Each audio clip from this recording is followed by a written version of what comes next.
Hey everybody, it's Wendy. Welcome.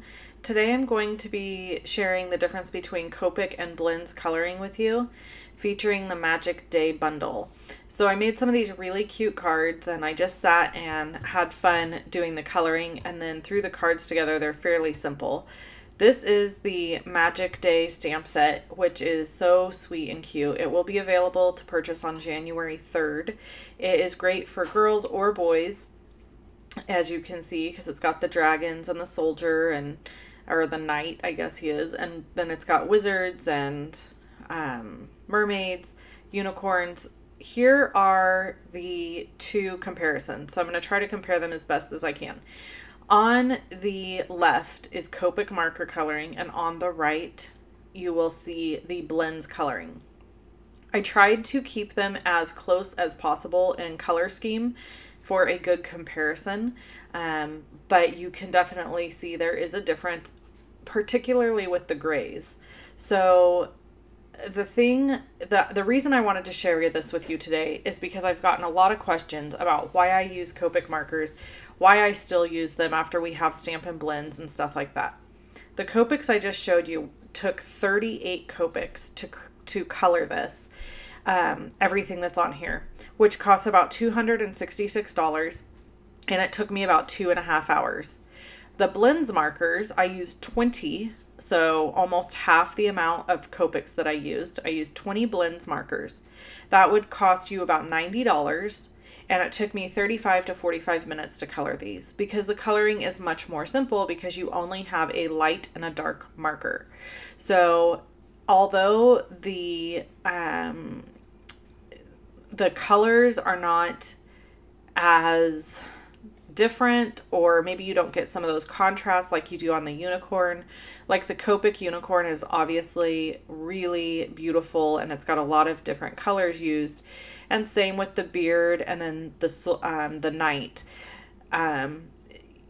It's not a horrible look with the Blends. It's just a little bit more detailed with the Copics. So that's really the difference. The difference between Copics and Blends are that there's way more Copics to purchase and there's way less Blends to purchase. And depending on your desire for alcohol marker coloring, that's what's going to make the difference on what you want. So, sorry, my coffee machine is going off. So, the Blends, I keep hearing people say, well, if you have Copic markers, why would you buy the Blends? Or why would you buy Blends instead of buying Copic markers? Here's the answer to that. You're comparing apples to oranges. One product is totally different than the other product in that, yes, they're both alcohol-based markers, but the Blends are a less expensive price point. There's way less colors offered, and there is simply a light and a dark for shading. There's nothing in between. Where with Copic markers, you're going to have a huge variety of colors. You have, there's something like 400 Copic markers or 300 and something Copic markers.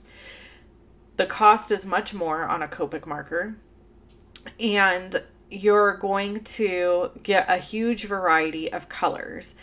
However, that also means you have to take time and energy learning how to use Copic markers because they are numbered. So the way a Copic marker works is there's a number scale on every color that they have, and you have to understand how that number scale works in order to color really successfully with them. I've been coloring with Copic markers now for about 2.5 years, and I'm just now getting to where I feel pretty confident in my color selections. And it's something I've taken several classes on. I've spent lots of money taking courses. I've spent lots of money and investment into the markers. So the beauty of the Stampin' Blends is that you don't have to have that investment in either time learning or in actually the cost of the markers. Stampin' Blends are way less expensive. They're $4.50 a marker.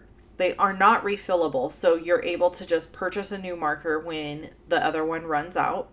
They have the bullet point tip on one end and the brush tip on the other, so you're getting that same thing that you would get with a Copic.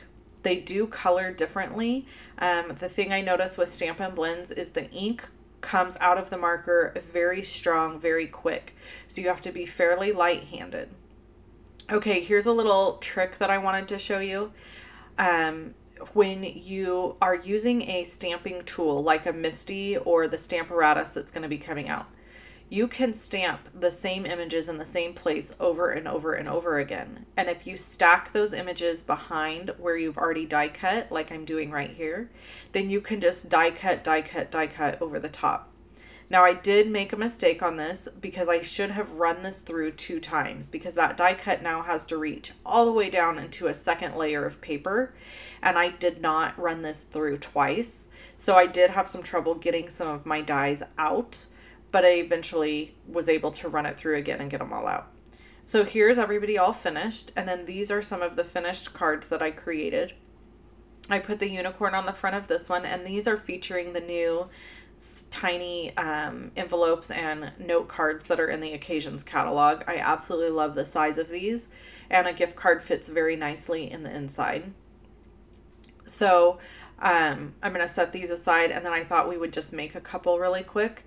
So I'm actually not doing any coloring in this video. It was more just I wanted to share with you how the differences between the Copics and the blends. And I'm hoping that that puts some of your questions to rest, because I have received several questions. Somebody asked me recently why I would use Copic markers when Stampin' Up! Sells Stampin' Blends, and that answer is the same as it will always be, in that I am always